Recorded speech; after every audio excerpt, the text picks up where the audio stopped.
Chamo então o Sidney para continuar na palestra, apresentando o Sidney, que fez graduação em Engenharia Civil, mestrado e doutorado pela USP, em Engenharia Civil. Atualmente é professor associado da Escola Politécnica da Universidade de São Paulo, tem experiência na área de Engenharia Sanitária e Ambiental, com ênfase nas áreas de tratamento convencional e avançado de águas de abastecimento, tratamento de águas residuárias, processos físico-químicos, tratamento e qualidade de água. Tá joia. Ixi, tá joia. Bom, obrigado pelo convite. Eu vou até falar rápido, até em função da garganta, porque você pode perceber, estou com voz de homem, então meio rouco aí por conta de uma gripezinha, mas eu vou procurar ser bem rápido e fazer algumas considerações sobre, a gente fala tratamento avançado, é muito bonito isso, mas eu vou mostrar para vocês que não tem nada de excepcional, mas é mais para tirar alguns mitos, né, que a gente associa. Todo mundo gosta de ser avançado, né? Tratamento avançado para cá, tratamento avançado para lá, mas no fundo, o ideal mesmo é que a gente não tenha isso. Mas eu vou contando um pouco dessa apresentação, né? Deixa eu ver como é que eu manuseio o trem aqui. Epa, então, o negócio é o seguinte, o que eu vou tentar fazer para vocês, uma breve conceituação histórica, né, das, digamos, estações de tratamento de água que a gente conhece hoje, modernas. Mas por que é interessante essa conceituação histórica, né? Porque a gente muitas vezes não sabe que o que a gente faz tem, em tese, uma vida muito curta, mas se a gente olhar 300 anos antes de Cristo, 4.000 anos antes de Cristo, a gente vai conseguir entender que o que nós estamos fazendo hoje é a mesma coisa que os antigos faziam, não mudou nada. E a gente gostaria que assim fosse e continuasse sendo. E pode ser, não é difícil. Então a ideia é desmistificar um pouco o conceito do tratamento avançado e fazer com que a gente possa encarar o que nós fazemos hoje como bem feito. Só depende da gente. Mas é um pouquinho de história, né? Para a gente poder se lançar nesses desafios, né? Os desafios que a gente tem. Ainda bem que eles existem, mas é também importante a gente se conceituar. A gente tem uma tendência muito forte de copiar algumas coisas que vêm de países de primeiro mundo. Só que nós temos uma tendência a copiar, nós nos preocupamos com aquilo que eles se preocupam. Só que nós não sabemos interpretar a realidade deles e associar a nossa realidade. Então a gente muitas vezes comete equívocos em cima disso. E também vai comentando, né? E aí, comentários finais e etc, né? Então, né? Eu não vou chover no molhado. Todo sistema de abastecimento de água tem uma estação de tratamento. O que no fundo ela faz? Uma mera transição de qualidade. A gente pega lá um treco que tem qualidade de água variável no tempo e tem que elevar acima de um padrão de potabilidade. Que qualidade vocês podem entender o que quiser. Turbidez, cor, seja lá o que for. O que no fundo a gente está fazendo é essa transição aqui. É o que a gente quer fazer. Pois é, a gente compara muitas vezes, é muito comum, né, o pessoal falar, porque uma estação é como se fosse uma indústria química, né? É que no fundo uma estação de tratamento de água é pior do que uma indústria química. Na indústria química você conhece as suas matérias-primas, monitora tudo, né? E a estação de tratamento de água recebe uma água com qualidade variável no tempo. E a gente não tem bola de cristal para saber como isso aqui se comporta, né? E aí, daí que a gente sempre recomenda, né? Olhando para o universo brasileiro, né? A gente tem que botar sempre uma cueca de aço, seguida de uma outra cueca de titânio, porque você está projetando para uma obra, do ponto de vista econômico, para 20, 30 anos, mas do ponto de vista físico, para 60, 70, 80 anos. E, em tese, você tem que ter cuidado com o que você espera das variações da qualidade da água bruta ao longo do tempo. A gente não sabe. E aí recai naquilo que o Marcelo comentou. Os americanos têm um conceito de proteção integral, quando possível, né, dos recursos hídricos. Eles têm essa cultura, mas eles olham isso aqui. Eles querem ter uma qualidade da água que seja suficientemente constante para fazer com que isto aqui seja mais fácil. Mas veja que isso está voltado a uma realidade que eles têm. essa realidade, ela é uma realidade... Tocar castanhola, eles têm cacau, velho, eles têm bufunfa, eles têm metal, eles têm dinheiro para isso, né? Então, eles têm condições para isso, nós não temos. Eles tocam castanhola muito bem, melhor que os espanhóis, porque eles têm muito, velho, dinheiro não falta. Embora não é que não falta, falta. Eles têm condições financeiras para isso. E aí, muitas vezes, a gente quer trazer uma realidade deles para a gente, que muitas vezes é inviável, muito difícil, não dá. Então, tem que ir se adaptando, né? Então, é interessante porque, uma vez, o pessoal da Sabesp, né? O Maurício conhece bem, Saulão, fomos todo mundo lá, ver ETA nos Estados Unidos, puta merda, Cincinnati, ver carvão, né? Aí chega lá na ETA, pergunta para os caras, né, meu? Pô, e aí, a ETA, né? Não, bom, tal. E a vazão de projeto da ETA, né? Não, que 6 metros cúbicos por segundo. Ah, legal. Qual é a vazão hoje? Não, hoje está 3. Mas é sempre assim? Então, talvez daqui 5 anos para 4, 5. Mas como é que é? Projetado para 6? E está aí? Tá. Bom, aí o pessoal, né, no Brasil, falando em português, né? Que nem no Brasil. Lá você projeta para 2, quando já entra em operação, está com 4. Né? Porque é a questão financeira, né? Ou seja, é a folga que eles permitem no sistema. Amanhã ou depois, pode precisar de água, tem necessidade de água, eles têm as instalações físicas devidamente preparadas. A nossa realidade é diferente. Você faz o treco para 1 e amanhã você já inaugurou, se você botar 1.2, 1.4, você não tem condições nem de fazer expansão, nem de recursos financeiros. É planejamento. Isso exige um pouco de competência. Então, vamos lá. Então, na verdade, é interessante, né? Caracas, 4.000 anos antes de Cristo, né?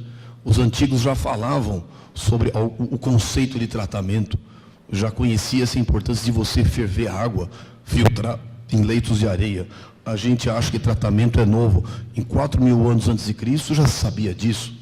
1.500 anos antes de Cristo, vamos andando na história, os primeiros artefatos que se tem notícia para tratamento de água, separação de sólidos, sedimentação simples, decantação do líquido. Isso aqui, figuras, né, gravadas em artefatos egípcios. Então já se conhecia o conceito estético de tratar a água. Os egípcios faziam isso. Não estava lá, mas pelo jeito, olha que eles fazendo um sifonamento. Então, a figurinha deles. Aí o tio aí, o famoso Hipócrates, pai da medicina, do qual se comentava da importância também de você ferver e filtrar, eventualmente, água de chuva antes do consumo humano. Mais uma vez, intrínseco, uma preocupação com a qualidade, embora nem se soubesse o porquê. Vamos andando no tempo, 300 anos antes de Cristo, 300 anos depois de Cristo, olha aí os aquedutos, as grandes obras romanas, civilização romana, né? Inclusive, há quem diga, né, que, na verdade, os grandes empreiteiros, né, surgiram nessa época, né? E há também quem diga que eles mandam no mundo desde essa época, né? Então, eles surgiram aqui e continuam mandando no mundo até hoje, né? E com as grandes obras de engenharia. Aí, eu vou fazer um parênteses e contar uma história. Eu não sei aonde eu vi. Não sei quem foi que me contou. Mas existe esse documento. Um general romano mandou uma carta para o imperador, na época. Ele era responsável por obras, né, do Império Romano num determinado local. Ele mandou uma carta para o imperador, dizendo mais ou menos nos seguintes termos: Senhor Imperador, muito importante que se considere, que se reconsidere a necessidade de compras por menor preço, porque da forma tal como sugerido pelo imperador ou pelo Senado, é impossível a execução de obras de boa qualidade, dado compras feitas por menor preço. Preocupações que a gente tem hoje na administração pública, o general romano tinha também naquele tempo. Eles também tinham que fazer licitação e comprar por menor preço. Nós também. Mas, pelo jeito, quem sabe, essa foi a grande derrocada do Império Romano. Quem sabe, na hora que o imperador mandou fazer copo por menor preço, o Império decaiu. Mesma coisa que a gente vive hoje. Não consegue fazer obra boa porque compra coisa ruim, né? Então, uma curiosidade, né, das obras daquele tempo, né? Para a gente se divertir. Puta, Idade Média. Aí, poucas coisas, né? Pouca evolução, né? Tem poucos relatos de grandes avanços científicos, tecnológicos da época, as cidades pequenas, a ausência de saneamento, as grandes pestes, né? Pois é, mas o tempo continua e a gente vai se desenvolvendo. Aí esse tio aqui, bem simpático, parece que sorrindo para a gente, holandês de nome meio complicado, Leeuwenhoek, ele foi lá querer enxergar, né? Mexer com lentes e começou a encontrar coisa que ele provavelmente acho que não queria, né? Então, se você não quer ver as coisas, é melhor não procurar, não vai ver. Não vê, deixa quieto. Mas ele foi ver. E aí ele começou a, como ele inventou o microscópio, resolveu ver a água. E começou a encontrar umas coisas lá, formas de vida. Desenhou, chamou de animáculos e foi ridicularizado. E aí, na verdade, por que é interessante isso? Porque, na verdade, talvez sejam os primeiros indícios de que a água tem vida. Mas que vida que era essa? Sei lá. Naquele tempo, olha que tristeza, né? 1804, as primeiras unidades que a gente tem notícia de tratamento de água para fins, né, públicos, né? Potáveis. Pô, isso na Escócia. Olha, nós estamos falando de 1800. Nós estamos falando aqui, 1807, a primeira cidade com rede de tubulação. Imagina qual era o material da época da rede. PVC, ferro fundido, não, PAD. Puxa, hoje ambientalmente é um absurdo. Era tora de madeira com furo no meio.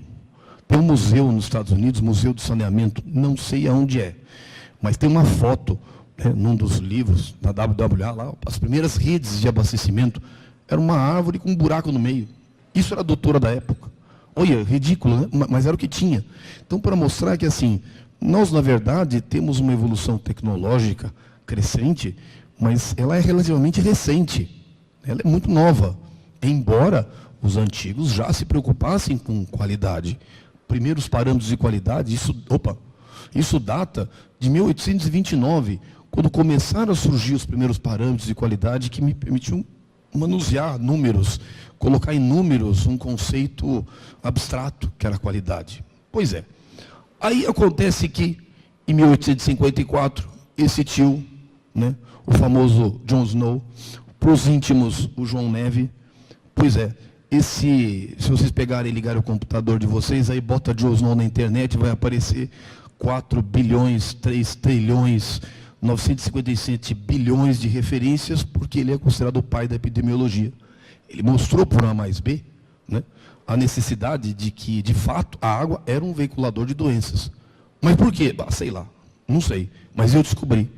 Eu não vou entrar no famoso caso, né?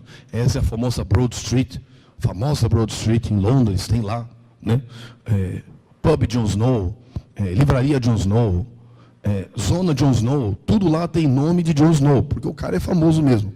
Ou seja, ele mostrou intrinsecamente que a água era um veiculador de doenças. Ou seja, veja só que coisa, a gente até então só se preocupava com o aspecto estético.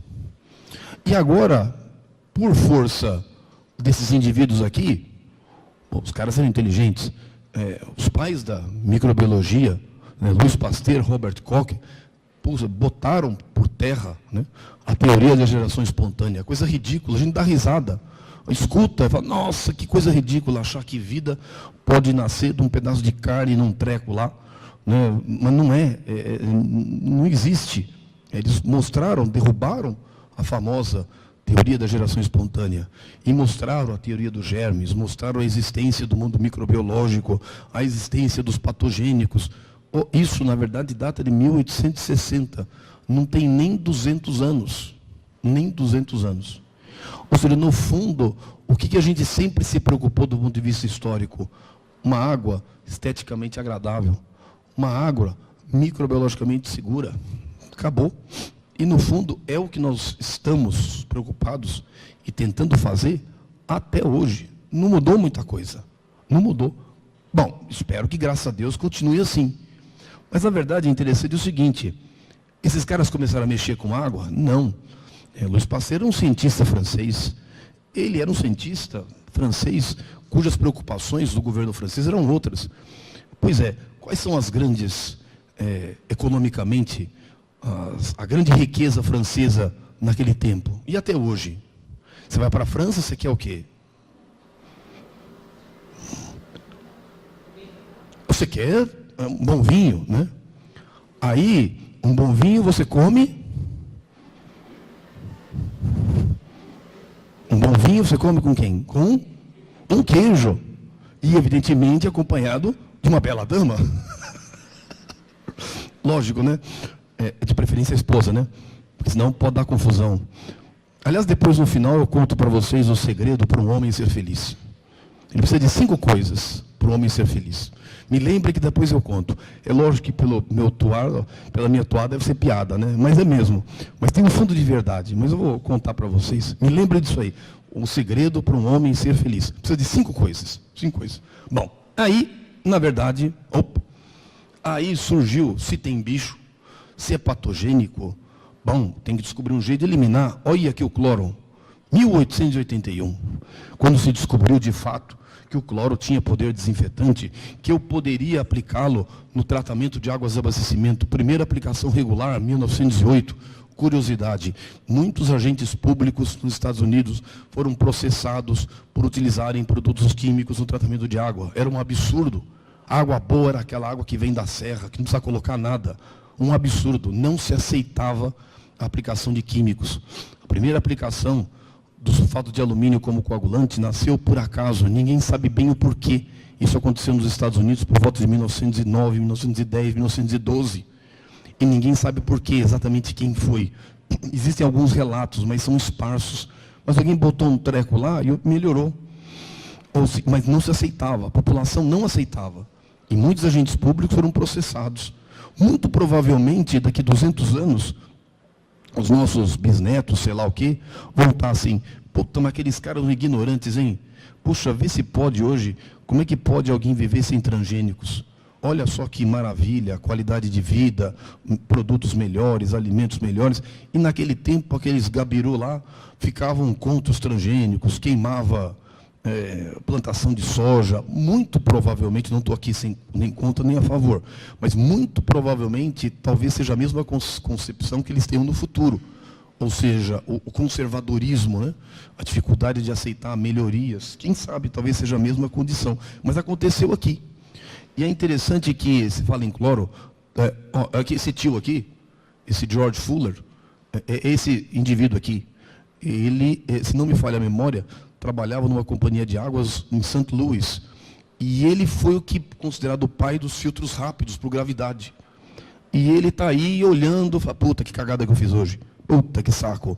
Ele desenvolveu os primeiros filtros rápidos. E isso foi possível graças à aplicação de químicos no processo de tratamento. Coagulante, coisa que, por exemplo, em muitos locais não se aceitava, as populações aceitavam, mas foi isso que permitiu um grande desenvolvimento. Pô, essa foto é linda, né? É a ETA Alto Cotia. A Sabesp opera um vazão de 1 metro cúbico por segundo, construída pelos ingleses. Era filtro lento. Isso aqui foi obra dos ingleses, concebida como filtro lento, e depois transformada por uma ETA convencional, filtros rápidos. Olha a geometria, o tamanho, tudo isso aqui era filtro lento, transformado em decantador. E está lá. E é uma água de excelente qualidade. Só não trata mais, aqui tem muita ETA e pouca água, porque não tem água, né? Então, está faltando matéria-prima. Mas é o que tem, porque era uma ETA que foi concebida como filtração lenta, nos velhos tempos. Ou seja, hoje, isso é o que a gente tem. O que a gente faz, na verdade, com todo esse negócio aqui, é coagular, flocular, filtrar, e assim por diante. É o simples. Então, é o que a gente tem como tratamento convencional. Aí, olha essa figura aqui. A região metropolitana de São Paulo e os seus sistemas de produção de água. Aí, olha a figura e olha o que a gente consegue extrair disso. Como um conceito interessante. Ou seja, você olha esse treco e vai observar o seguinte. No fundo, a gente continua fazendo a mesma coisa que os antigos faziam. A mesma coisa, não mudou.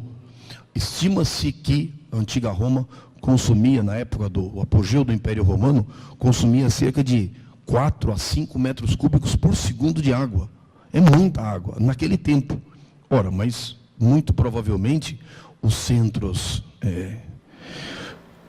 consumidor de água, a água não apresenta condições adequadas para consumo humano, em função de que a mesma não tem qualidade adequada para abastecimento. Não era conhecido o conceito, o porquê, mas eles traziam água de pontos mais distantes. O conceito, uma água de melhor qualidade. Uma água da serra, que não precisa colocar produto químico nenhum. O conceito que os antigos utilizavam lá, a gente utiliza até hoje. Você olha essa figura e observa, não tem nenhum centro produtor aqui, mas tem no entorno, em pontos mais distantes. Mais interessante ainda, qual que é o mais antigo? O sistema mais antigo desses deixa eu ver aqui, é o Alto Cotia, está aqui, ó, manancial protegido. Mas isso aqui é 1901, 1902. São Paulo devia ser isso aqui, distante, água de boa qualidade. Qual é o segundo na escala? É o sistema Rio Claro, só que o sistema Rio Claro não é aqui, a figura, ele é aqui, mais longe ainda, água de boa qualidade. Com o avanço da tecnologia, a gente conseguiu trazer esses centros produtores um pouco mais distantes. Qual é o mais recente deles? É o Alto Tietê. O Alto Tietê está aqui. Atende preferencialmente Zona Leste e centro da cidade de São Paulo. Hoje tem lá as modificações por conta da operação do sistema doutor metropolitano. Os sistemas eles avançam e se intercambiam. Mas, de qualquer forma, é o sistema mais novo, ele está mais próximo. Tem um certo grau de comprometimento, assim como tem o sistema Guarapiranga, que quando foi concebido, a única fonte de contaminação lá era provavelmente cocô de paca, né, e capivara andando na bacia hidrográfica. Isso data de 1923, né, o reservatório do Guarapiranga, que foi construído em 1923. E é utilizado para abastecimento público, é utilizado para lazer, uma série de atividades. A qualidade se deteriorou por razões óbvias, ocupação inadequada. Mas vamos lá, no fundo, o que faz a estação, portanto? É uma transição. Ela pega uma água bruta com uma qualidade tal, me gera uma água final, ela faz uma transição. Nessa transição, o que na verdade eu espero? Que ela seja esteticamente agradável, seja microbiologicamente segura, me preocupo com os subprodutos da desinfecção e me preocupo com a segurança química da água. Ou seja, não pode conter compostos inorgânicos, orgânicos, que causem danos à saúde humana. A concepção desse treco aqui, o que eu desejo? Que ela seja o mais simples possível. Para ela ser o mais simples possível, eu tenho que trabalhar nisso aqui. E quanto melhor eu conseguir trabalhar com isso, mais seguro e mais simples fica isso aqui. Porque isso aqui custa dinheiro. E para conceber isso, eu tenho que conhecer bem a qualidade da água bruta, a qualidade da água final, confiabilidade em processos, equipamentos, mão de obra. Não adianta eu colocar uma Ferrari na minha mão e falar assim, agora você sai daqui e vai para a tua casa. No primeiro poste eu me arrebento. Eu não sei dirigir uma Ferrari. Então, eu tenho que colocar alguma coisa que seja compatível com o que eu tenho de pessoal especializado. Então, eu tenho que adequar as minhas tecnologias à minha realidade operacional. Senão, não adianta nada adotar uma tecnologia ultra sofisticada e eu, muitas vezes, não ter condições de tocar esse treco. Não que faltem condições, mas não se esqueçam que o saneamento no Brasil é essencialmente tocado por empresas públicas, são regidas por Lei 8666. É uma coisa que não existe nos Estados Unidos. Não existe. Lá, você faz o projeto, a empresa projeta, a empresa indica esse o equipamento, porque ela é responsável. Se não funcionar, ela é processada. Então, você indica o equipamento que é mais adequado. Lógico que tem que ter uma preocupação com o preço também. Não é um absurdo, mas existe um outro padrão ético na condução dos negócios. Então, as coisas ficam mais, digamos assim, lineares. Nós somos regidos por Lei 8666. Eu até brinco o seguinte, quer destruir o tráfico de drogas? Você quer acabar em 2 meses? Basta o governo estabelecer o seguinte decreto. A partir de hoje, todo traficante, seja ele pequeno, seja grande, tem que necessariamente respeitar a Lei 8666, sob pena do juiz Sérgio Moro prendê-los. Em 2 meses, você destrói o tráfico de drogas. Em 2 meses, acaba. Destrói. A Lei 8666, infelizmente, trava a agilidade pública. Destrói. Então, é um problema que nós temos, mas nós temos que levar em conta isso aqui. Uma vez eu apresentei esse treco, né? E aí, eu apresentei, acho que foi na Sabesp, né? Aí lá no fundão tinha uns puta véia, né? Aí os caras olharam a figura, tudo. Falaram, tá bom, mas tem um erro aí, né, meu? Falei, sei lá, né? Qual que é, né? O cara, é o seguinte, pega esse aqui, o aspecto político, né? Pega esse aspecto político, bota aqui. O resto vem tudo para baixo. Então, na verdade, assim, o mais importante é isso aqui, você bota aqui. Porque é isso que acaba decidindo as coisas. A gente brinca, né? Mas é verdade, a gente tem que levar isso em conta. O saneamento é tocado essencialmente por empresas públicas e não há como deixar de levar em conta também os aspectos políticos, embora não sejam os mais agradáveis, mas não tem jeito. Poxa, e você vai dizer, e a gente faz mal as coisas? Pô, não faz. Olha aqui, você pega lá o Guarauzão, puta eta linda, nossa, que coisa maravilhosa. O projeto da Montgomery, junto com a Planhidro, a Montgomery é uma empresa americana que deu consultoria para a Planhidro, que é uma empresa brasileira, empresa do famoso Azevedo Neto, empresa de Assuda, empresa de José Augusto Martins, José Maria Costa Rodrigues, grandes nomes do saneamento. Isso aqui foi feito aqui no Brasil com consultoria norte-americana, está lá, e vai trabalhar por mais uns 50 anos. E é um primor de estação, é um primor, coisa mais linda do mundo. Tudo bonitinho, tudo funcionando, tudo perfeito. Não tinha lei 8666 naquele tempo. Aí você olha uma outra ETA mais recente, a ETA da Iacupeba, está aqui, né? Olha aqui a ETA, olha o reservatório. Puta, olha ainda de Tibiriçá, caracas, lá é meio enrolado, mas está aqui, né? Ou seja, é difícil você trabalhar com processo convencional? De jeito nenhum. De jeito nenhum. Só que o que a gente sempre força para vocês? O que isso aqui fornece? Isso aqui fornece uma água esteticamente agradável e microbiologicamente segura. Mas e o resto? O resto depende do manancial. Então, no fundo, é a grande lição que a gente tira. O que mais a gente pode fazer para tornar o processo mais simples? Tira decantador, filtração direta, grande coisa.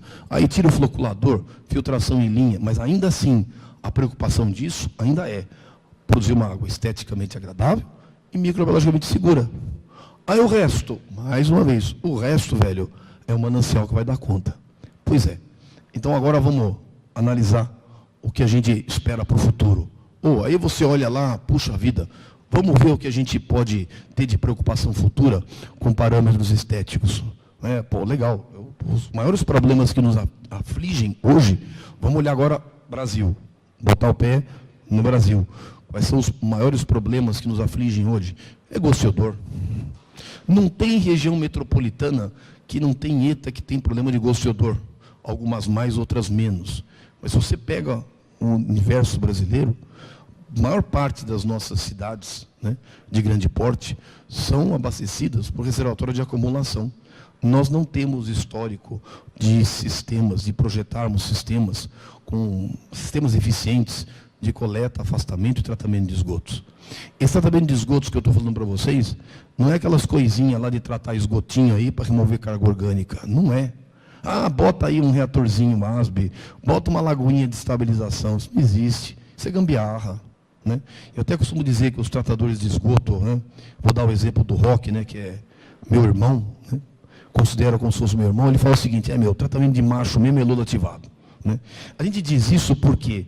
Porque se você quer fazer preservação de recursos hídricos para possibilitar o abastecimento público em condições integrais, não é tratar esgoto para remover carga orgânica. Isso aí é titica, é carga orgânica e nutrientes. A gente fala, mas, poxa, vou dar o exemplo dos norte-americanos, que é interessante por um aspecto cultural muito próximo do nosso. Mas a preocupação deles com remoção de nutrientes não é antiga, não. Isso data da década de 80, década de 70, década de 80. É recente. Só que lá eles têm uma preocupação, estabelecem uma meta e fazem. A gente tem uma preocupação, estabelece uma meta e não faz. Então, é lógico que a gente paga pelos nossos próprios erros. Então, tratar esgoto, para você possibilitar, de fato, o aproveitamento integral do seu recurso hídrico para abastecimento público, possibilitando o tratamento convencional, meu caro, é investimento maciço em tratamento de esgotos. Mas não é tratamento de esgotos esse que a gente faz aí, vai fazer o projeto, que nem um colega, um amigo da Sabesp, né? Eu não vou falar o nome porque o Maurício conhece. Aí o pessoal liga para ele, não, vem aqui ajudar a gente para fazer uma concepção de uma ET. Aí ele vai lá, não, vamos conceber uma ET aqui. Não, mas como é que vai ser a ET? Aí o cara da Sabesp, né? Não, eu quero uma ET aqui, ó, barata, uma ET que não gera lodo, uma ET que não tem custo de energia, uma ET que não vai pessoal. Para. Você não quer uma ET, você quer um milagre. Milagre eu não faço, desculpa. Isso não existe. Então, não tem jeito. Tem que gastar dinheiro. Acabou. Não tem jeito. É gastar dinheiro. Só que o dinheiro que você gasta o dinheiro que você gasta em preservação dos seus recursos hídricos, você ganha muito lá na frente com cooperação. Eu vou citar um número que não está aqui. A Sabesp tem alguns indicadores de custo de tratamento, né? E um deles que é muito interessante é o custo de produtos químicos por metro cúbico. Ou seja, você contabiliza no mês tudo que você gasta em dinheiro com produto químico e aí você divide pela produção, o volume de água tratada. Então, vamos chamar uma água de boa qualidade, água do Cantareira. A Itaguaraú consome, em média, produto químico, só produto químico, sem energia, sem pessoal, nada. Produto químico, cerca de R$20 por 1.000 metros cúbicos de água tratada. 20 conto. Então, você pegar lá, R$20 é produto químico, coagulante, cloro, flúor. Vamos pegar a pior água que a Sabesp tem. Vamos pegar o Baixo Cotia, que é praticamente uma ETA, é um reuso direto, praticamente. É um esgoto fraco, que é tratado e é abastecido para o município de Jandira, Carapicuíba e etc. Bom, lá beira cerca de R$250 a R$300 por 1.000 metros cúbicos. Ele é 10, 12, 14 vezes maior. Vou pegar uma água intermediária, Guarapiranga, que é um manancial eutrofizado, tem uma demanda por produtos químicos maior, coagulante, cloro e tal. Isso vai para R$60 por 1.000 metros cúbicos. Então, você não investe numa ponta, você vai pagar na outra. Você vai pagar na outra, não tem jeito. Isso aí é ad eternum, né? Então, no fundo, as nossas grandes preocupações acabam sendo com isso aqui. Mas isso aqui, compadre, é carvão ativado, em pó, granular, etc. Isso custa. Ou seja, isso vai trazer esse impacto lá na frente, isso custa.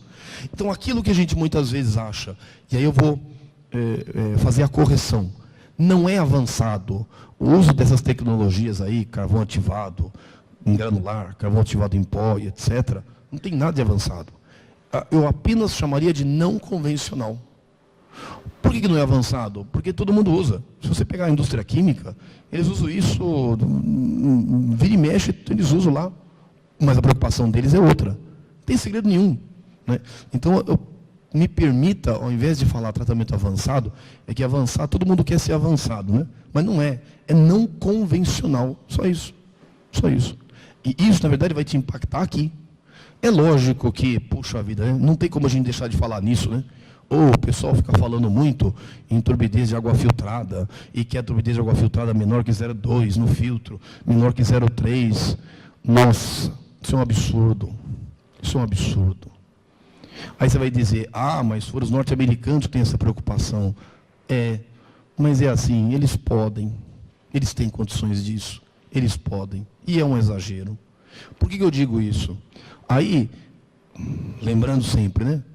Vai andar no Brasil afora, vai andar em ETA aí no Brasil, vai para a Redenção no sul do Pará, vai para o Quinto dos Infernos aí no Mato Grosso, vai lá para Sorriso, no Mato Grosso, vai para Lucas do Rio Verde, vai para o Alto do Xingu, vai para o inferno, vai para onde você for. Olhe as condições das estações de tratamento de água, as condições do sistema de abastecimento de água, e veja se a preocupação, se a turbidez é menor que 0,2. Eles têm preocupações infinitamente maiores. Certa vez, na discussão da portaria, lá no IPEM, 2 caras estavam sentados do lado, e eu estava numa cadeira assim, né, falando de turbidez, de partícula. Aí eu escutei um cara falando para o outro assim, mas é assim, né? E tem vezes que a gente não tem nem cloro lá na ETA. Quer dizer, é para mostrar as condições que nós temos. A nossa realidade sanitária, os nossos problemas são outros. Aí você faz uma exigência desse porte para uma estação de tratamento de água, Vai ver como o sistema de distribuição é operado. O cara não leva reservatório há 5 anos. O cara opera o sistema de distribuição perdendo água.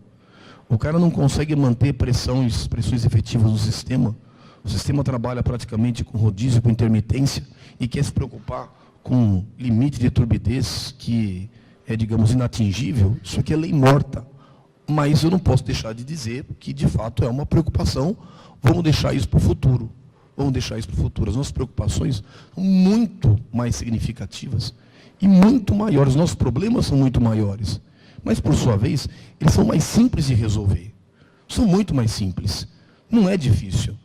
Isso vai exigir capacitação das pessoas, dos profissionais, né? Isso é importantíssimo. A gente fala muito de subprodutos, da desinfecção. De fato, é uma preocupação importante. Mas também, você tem que levar em conta que esses problemas são sazonais. E aí, Cacilda, né? Parece que a gente não aprende, né? Os norte-americanos têm o conceito dessa sazonalidade. Eles fazem média móvel. E aí, muitas vezes, você vai num lugar, o cara coleta uma amostra, tem 120 de THM, microgramas por litro, e o pessoal fica de cabelo em pé, vigilância sanitária, quer fechar a ETA. Um absurdo. Ou seja, falta de conhecimento, um pouco de ignorância, né? Vontade de criar confusão, não tem o conceito da sazonalidade, do monitoramento, dos dados, né? Gerenciamento de dados. Mas é um problema significativo. Se de fato ele existe, ele vai exigir uma série de ações. A Sabesp tem algumas ETAs que têm problemas sazonais de formação de THM. E aí você começa a incorporar processos que são não convencionais. Você tira a Sabesp, por exemplo, a gente vai muito em muitos locais, e aí o pessoal muitas vezes não pratica a pré-coloração. A realidade Sabesp, a Sabesp, ela adota a pré-coloração como uma obrigação. Ela não opera ETAs sem pré-coloração. É um conceito dela. Mas, de fato, algumas estações esporádicas têm problemas de formação de THMs. Mas cada problema no seu devido tempo. Então, para isso, em alguns momentos, ela tira o cloro, mas entra com permanganato de potássio, entra com peróxido de hidrogênio, entra com outros agentes oxidantes. Ela tem essa flexibilidade. Aí tem lugar que a gente vai lá, chega lá, o cara não faz pré-coloração e a água tem ferro. E aí o operador nem sabe por que ele precisaria da pré-coloração. Não, a pré-coloração não é importante, mas a água bruta tem ferro. O ferro passa ileso no tratamento. Eu cansei de ver isso.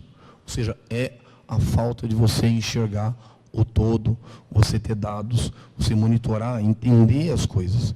Não existe solução única. Não existe. As soluções são sempre caso a caso. Caso a caso. São específicas. Não existe solução única. É a capacidade de interpretação. Mas sempre colocando com cuidado a nossa realidade. Não adianta você chegar lá fora, transpor uma realidade e querer que ela seja, né, adaptável à nossa condição. Isso não existe. Não dá. Até por condições econômicas, condições financeiras, condições operacionais e como nós operamos o nosso sistema. Então, é importantíssimo esse conceito de você adaptar as coisas à nossa realidade. Isso não é muito fácil, mas a gente tem muitas pressões. Lógico, a gente tem preocupações, né, com relação a você fornecer uma água microbiologicamente segura. A gente sabe que existem indicadores, né, alguns micro-organismos patogênicos, que de fato são extremamente resistentes à ação do cloro, cistos, Cryptosporidium, etc. Mas aonde está o grande segredo? Uma operação correta do teu processo. Quantas vezes a gente vai em algumas estações de tratamento de água, que utilizam água de serra, que é água de muito boa qualidade, a turbidez é muito baixa, a turbidez é meio, 0,8, 1, o cara chega lá e não coagula, não aplica coagulante. Ah, não precisa aqui não, a turbidez está baixa, toca o pau. Bota só um clorinho e toca o pau. Não pode. Nem que seja meio ppm de coagulante, 1 ppm de coagulante. Precisa coagular. Senão o bicho não fica, não filtra. Não tem jeito. Já existe até uma evolução de botar filtro, mas não adianta você botar o filtro e não botar nada, não adianta nada. Mais uma vez, é a capacidade de você interpretar tecnicamente os dados, saber o que você tem que fazer. Mas, assim, se for contar caso aqui, nós vamos ficar até amanhã. Então, não vamos embora, né? Então, assim, mas o conselho que eu sempre dou para vocês, né? Observem os dados, peguem os dados, né? É interessante que uma vez cheguei numa ETA lá e a mulher falou que tirou a pré-coloração porque gerava THM. Eu digo, tudo bem, mas gera mesmo, mas e daí? Me dá o número, você tem um número? Ah, não, porque gera, eu tirei o cloro. E a água tinha ferro. A água tinha 0,5 miligrama por litro de ferro constantemente. Falei, mas para com isso, cadê o dado aí? Aí foi pegar o dado lá. Realmente tinha THM, era 20 microgramas por litro, 30. Mas qual é o problema? Ah, mas gera THM. Mas porque gera eu sei, mas qual é o problema? O padrão não é 100? Então para com isso, toca a cloro aí para oxidar esse negócio. Você está com um problema muito maior. E estava dosando ortopolifosfato para tirar ferro no sistema de distribuição, porque a água tinha ferro, mas o ferro era da própria ETA, estava passando intacto, estava indo para o sistema, quer dizer, capacidade de interpretação. Né? Isso gera a melhor forma de você solucionar problemas. O primeiro começo é o diagnóstico correto. E isso tem que ser bem feito, isso toma tempo. Um diagnóstico bem feito te leva à solução. Um diagnóstico mal feito, naturalmente vai te conduzir a soluções equivocadas, mais caras e inadequadas. Isso é muito comum, mas isso você consegue enxergando o todo. Não pode ter, né, uma visão só objetiva naquilo que é do teu interesse. Eu costumo dizer o seguinte, e digo assim, com muita naturalidade, né? Normalmente, quem mexe com tratamento de água, quem mexe com tratamento de água, tratamento de esgotos, que é uma especialidade, né? Normalmente são profissionais que têm o rim na barriga. Observem isso. Observem isso. Normalmente quem mexe com tratamento de água, tratamento de esgotos, é o fudido. O cara falou, acha que é rei. E na verdade, vamos traduzir, todo um bando de bosta. Desculpa o palavreado, é que eu não aguento, eu tenho que falar essas coisas. Por quê? Porque muitas vezes o cara enxerga só aquele horizonte, ele não consegue enxergar o todo. O todo é enxergar o sistema de abastecimento de água. O todo é enxergar o teu manancial, os aspectos quantitativos, qualitativos. O todo é enxergar o teu sistema de coleta, afastamento, tratamento. O todo é importante, não é um pedaço. O todo é importante. Quando você tem a visão do todo, o teu diagnóstico fica muito mais correto, muito mais preciso e a solução muito mais econômica. Puta, eu esqueci que estava sendo gravado esse negócio, hein? E estou aqui falando bobagem, credo. Nossa. Pois é, né? Tá vendo? Deus castiga, viu? Tá vendo? Deus castiga. Não tem jeito. É evidente que, se eu quero tratamento convencional, eu tenho que me preocupar com as questões associadas a contaminantes orgânicos, inorgânicos, né? Associados, né? Aos padrões de potabilidade. Acontece que esse negócio aqui, a ETA convencional não tira. Incidentalmente até pode remover. Não, estou acabando rapidinho, 5 minutos eu termino esse negócio aí. Não, terminar logo para a gente poder ir embora, né? Isso é da minha filha hoje, então por isso que eu estou preocupado. Vamos falar logo esse negócio aqui. Então, assim, de qualquer forma, esse negócio aqui, a ETA convencional não tira. Mas como é que eu quero, então, uma ETA convencional? Porque eu conheço, eu opero, eu trabalho, eu tecnologicamente, eu consigo tocar esse treco. Isso aqui, preservação dos recursos hídricos. Não tem jeito. A menos que, bom, mas aí é água que eu tenho, e eu tenho algum tipo de contaminação, algum tipo de risco. Meu amigo, aqui você vai ter que se preocupar com as tecnologias outras. Processos de oxidação, processos oxidativos avançados, processos de membrana, entre outras coisas. Só que tudo isso tem uma coisa chamada custo. E alguém tem que pagar por isso. Né? Então, as coisas não são de graça, não dá. Né? Nem relógio trabalha de graça. Então, saneamento também não trabalha de graça. Ele tem que se sustentar. As coisas custam. E alguém tem que pagar. Se o poder aquisitivo do consumidor não lhe permite isso, meu compadre, não tem jeito. Aí você vai dizer, mas nos Estados Unidos tem. É lógico, mas lá tem poder aquisitivo. né? Lá você tem uma economia suficientemente estável e um poder aquisitivo tal que te permite, para algumas condições, você adotar tecnologias outras. E também eles não fazem isso porque eles são, porque eu sou bom, então eu vou tacar um monte de coisa aqui. Não. Eles também têm uma preocupação econômica com a sobrevivência do sistema, só que tem um poder aquisitivo maior. Você consegue dizer para o cara, olha, eu estou te fornecendo um produto de boa qualidade, isso custa, o cara paga. Né? Aqui, se você, não, eu estou te fornecendo um produto de boa qualidade, muito bom, o cara não paga. Porque primeiro ele não acredita que esse produto é de boa qualidade. Então ele vai ter sempre um pé atrás. É uma condição cultural. Então não tem jeito. Se isso aqui de fato for o teu problema, esqueça tratamento convencional. Você vai ter que pagar por isso. Mas é difícil resolver isso? De jeito nenhum. Basta que você se preocupe com o seu manancial. Em resumo, no fundo, é isso aqui que vai te garantir o uso do tratamento convencional. É isso aqui. É preservação. Mas preservação custa. E isso envolve uma palavra para a gente importante, chamada planejamento, que é uma coisa que nós não temos como cultura, especialmente no setor público, o conceito de planejamento. Nós não temos. Agora, esse item chamado preservação, basicamente é investimento nisso aqui. É investimento nisso. Então, os passos se resumiriam, puxa, cuide do seu manancial. Trate o seu esgoto, mas não é esse tratamentozinho meia boca que a gente faz. É remoção de nutrientes. São processos com um certo grau de sofisticação. Difícil nada, ridículo, coisa mais simples do mundo. Basta você fazer bem feito. Faz um projetinho bem feito, faz um projetinho robusto, remova nutrientes, faça o que tiver que ser feito, invista na operação do seu sistema, para você permitir e possibilitar o teu tratamento convencional, se assim o quiser.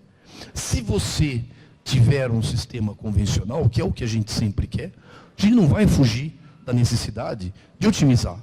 É importante você pensar nisso aqui. Então, tem demandas internas nos processos que a gente pode otimizar. Aí você pode pensar, otimizar a remoção de compostos orgânicos naturais, gastar um pouco mais com coagulante, minimizar a formação de subprodutos da desinfecção, trabalhar com outros agentes oxidantes. Aí você pode ir sofisticando, se porventura assim houver condições. E aí, evidentemente, trabalhando com outras técnicas. Né? E aí, vai embora.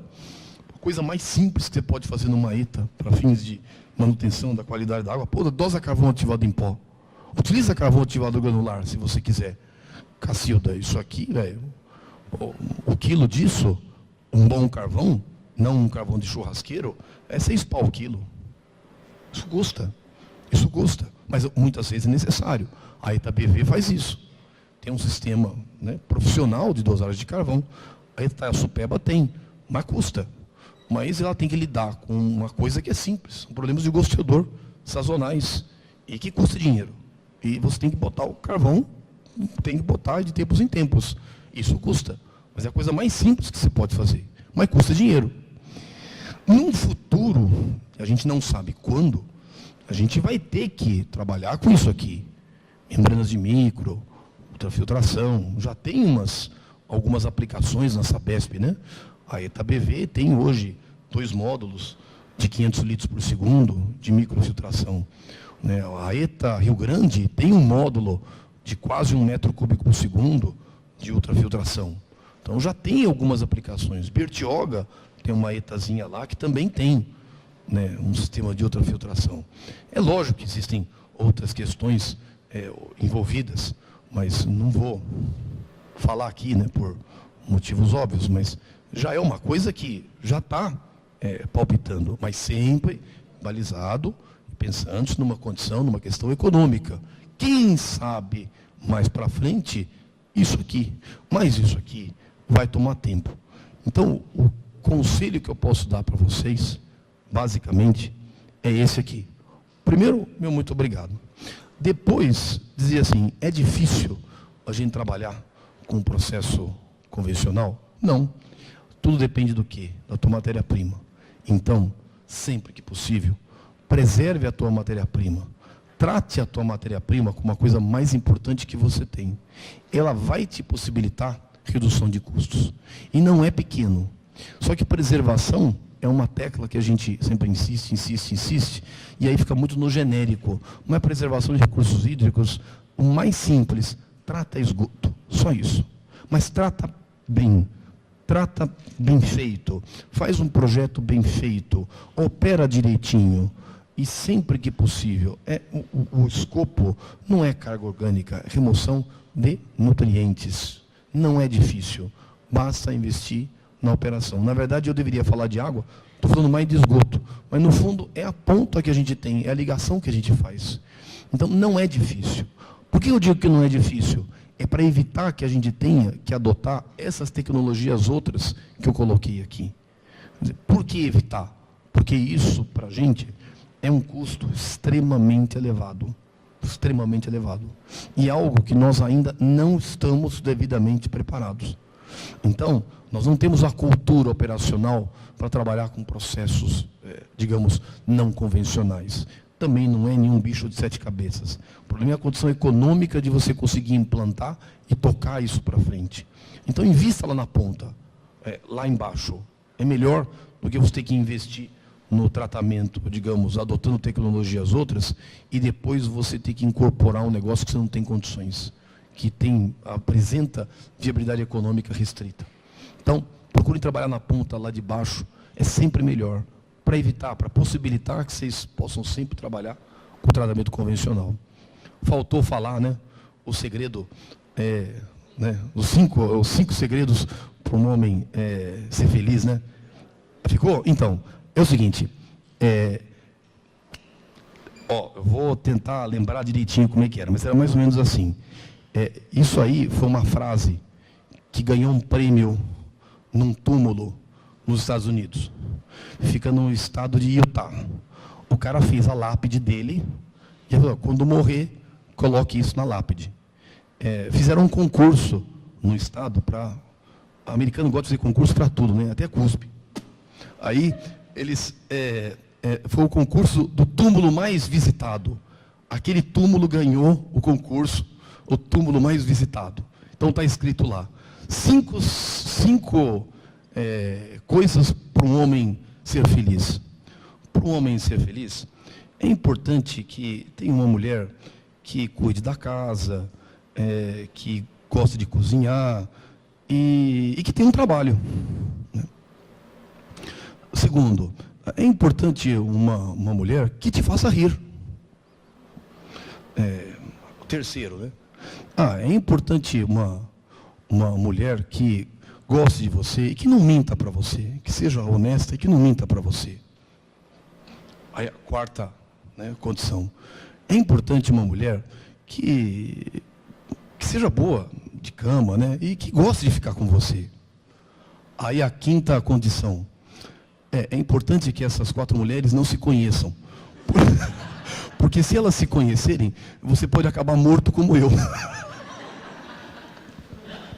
Depois, qualquer coisinha eu mostro.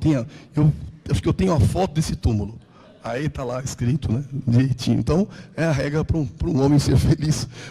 Bendito aqueles que conseguem ter da mesma mulher, né? Essas 4, né? 5 é difícil, você vai morrer. Você tem essas 4 características. Né? Então, feliz do homem que consegue isso. Gente, obrigado. Desculpa a piadinha aí, pode parecer um pouco machista.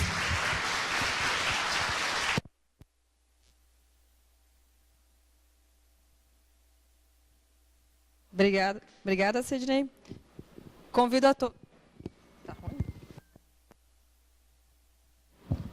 todos, então, a seguir para o coffee, ali na salinha do lado, e voltando 10 minutinhos do coffee, a gente inicia a sessão de debate, de perguntas para os palestrantes.